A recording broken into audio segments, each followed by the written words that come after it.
Bismillahirrahmanirrahim. An Ibni Mas'udin radhiyallahu ta'ala anhu, dicarioskeun ti Sayyidina Ibnu Mas'ud radhiyallahu ta'ala anhu, anin Nabi alaihi salatu wassalamu, Sayyidina Ibnu Mas'ud nampi cariosan ti Kangjeng Nabi Muhammad sallallahu alaihi wasallam, annahu qala, sanyanyana Kangjeng Nabi parantos ngadawuh, idza shamu syahra ramadhana, di mana-mana aya jalma anu puasa di bulan Ramadan, wa kharaju ila idihim, kemudian eta si jalma teh keluar di hari raya Id menuju salat Id. Yaqulullahu ta'ala, maka Allah bakal berfirman, ya malaikati, wahai para malaikat kaula, kullu amili yatlubu ajrahu, setiap jalma anu gawe, setiap karyawan pasti bakal mentak kuliah.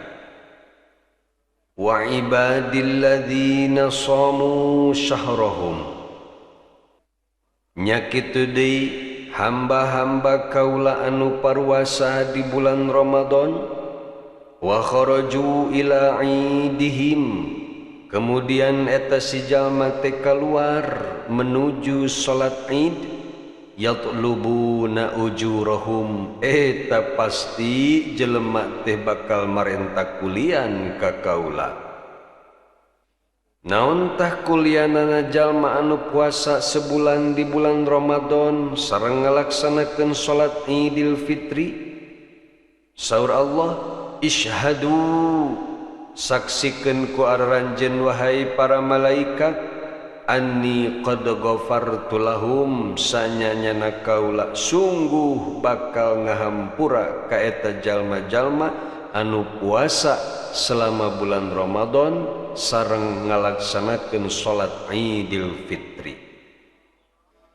Ketika umat muslim nuju ngalaksanakeun salat Idul Fitri, maka fayunadi munadin, aya seruan anu memanggil, ya ummat Muhammadin, wahai umat Kangjeng Nabi Muhammad sallallahu alaihi wasallam, irji'u ila manazilikum, geura araruih araranjeun menuju bumi aranjeun masing-masing.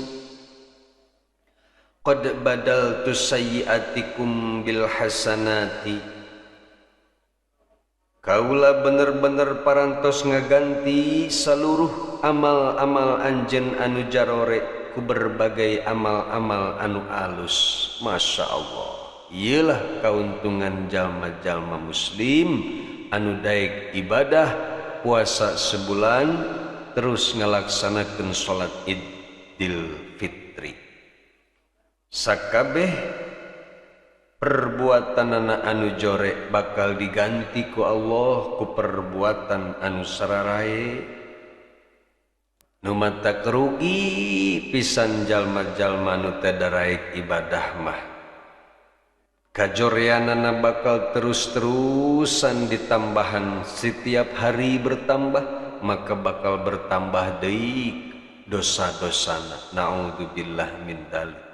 Tapi jelema nu selalu beribadah, maka Allah sok sanajan ya ai dosa mah saeutik-eutik pasti wae aya dangareuna ge jelema, tapi lamun jelema terus-terusan ibadah, insyaallah dosa-dosana anu laleutik bakal diampuni ku Allah Subhanahu wa ta'ala.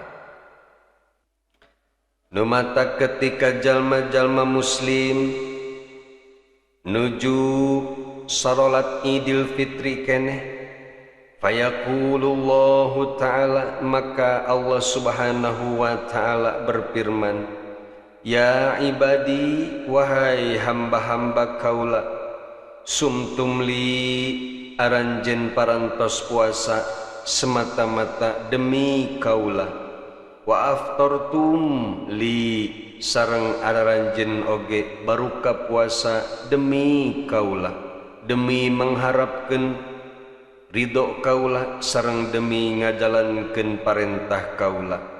Fakumu maka sok ayeuna aranjeun gerang ngararadeg magfurul lakum bari kaayaan araranjeun kabeh dihampura tina sagala dosa. Zubdatul Wa'idin, ieu keterangan dikutip tina kitab Zubdatul Wa'idin. Numatak anin Nabi alaihi salatu wassalam, aya sebuah riwayat ti Kangjeng Nabi Muhammad sallallahu alaihi wasallam, annahu qala sanyanyana Kangjeng Nabi parantos ngadawuh, Ramadhanu awwaluhu rahmatun, ari bulan Ramadan teh mimitina eta rahmat, wa wasatuhu magfiratun, sedengkeun ari pertengahan Ramadan eta teh ampunan, wa akhiruhu itqun minan nirani, sareng akhir bulan Ramadan teh eta teh hari-hari pembebasan jalma-jalma tina neraka. Mudah-mudahan we urang kabehan sing kalebetkeun jalmi-jalmi anu meunang rahmat, meunang magfirah, sareng termasuk jalmi anu dibebaskeun tina siksaan neraka. Amin ya Allah ya rabbal alamin. Wa qala alaihi salatu wassalamu, sarang parantos ngadawuh Kanjeng Nabi Muhammad sallallahu alaihi wasallam, innallaha ya'tiqu fi kulli sa'atin min Ramadan, sanyanyana Allah subhanahu wa ta'ala eta ngabebaskeun dina setiap waktu di bulan Ramadan, minal laili wan nahari, timimiti beurang nepi ka peuting, sitta mi'ati alfi atiqin minan nari, ngabebaskeun 600.000 jalma tina neraka. Mimman istaujabal adaba, tegesna jalma-jalma anu sakuduna menang siksaan. Hidih, lamun urang inget kana hadis ieu mentakan embung teh beresan Ramadan teh ngan pelebah puasana sok rada sangeuk. Ari pelebah kauntunganana mah sok hayang terus-terusan. Ieu salah satu kauntunganana. Selama bulan Ramadan berang jeung peuting, Allah tiap detik ngabebaskeun 600.000 jalma-jalma anu tos sakudukna menang siksaan. Ditarik deui nu tadina eta jalma teh bakal disiksa, tapi ku Allah dibebaskan demi keagungan Ramadan. Masya Allah, kitu ge bagi jalma-jalma nu daek puasa. Anu teu puasa mah teu heuy, rek meunang ampunan ti mana jalana. Nu aya justru beres Ramadan teh bakal ditambahan deui siksaanana. Naudzubillah min dzalik. Allah subhanahu wa ta'ala setiap waktu ngabebaskeun 600.000 jalma ahli siksa teh ila lailatul qadri, nepi ka datangna malam al-qadar. Wa fi lailatul qadri ya'tiqu bi adadi man a'taqa min awwali syahrin, sedengkeun dina malaman al-qadar Allah bakal ngabebaskeun jalma-jalma anu sakudukna disiksa, jumlahna nyaeta sarua jeung jumlah jalma-jalma anu dibebaskeun ti awal Ramadan nepi ka Lailatul Qadar. Sedangkan tadi setiap jam wae 600.000 orang anu dibebaskeun, itu we tah 24 jam kali sabaraha poe ti awal Ramadan nepi ka Lailatul Qadar. Masya Allah. Mudah-mudahan we urang sadayana sing kaasupkeun jalma-jalma anu dibebaskeun ku Allah Subhanahu wa taala.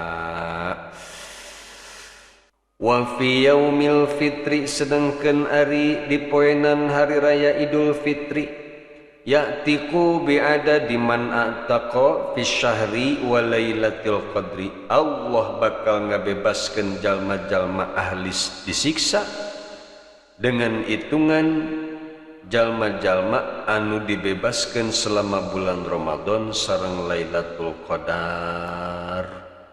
Meureunnan tos jutaan orang anu bakal dibebaskeun ku Allah selama bulan Ramadan nepi ka hari raya Idul Fitri teh. Rugi pisan lamun heug urang teu meunang pahala anu ieu. Ieu keterangan teh dikutip ku Syekh Utsman Al-Haubawi dina kitab Tanbihul Ghafilin. Wallahu a'lamu bishawab.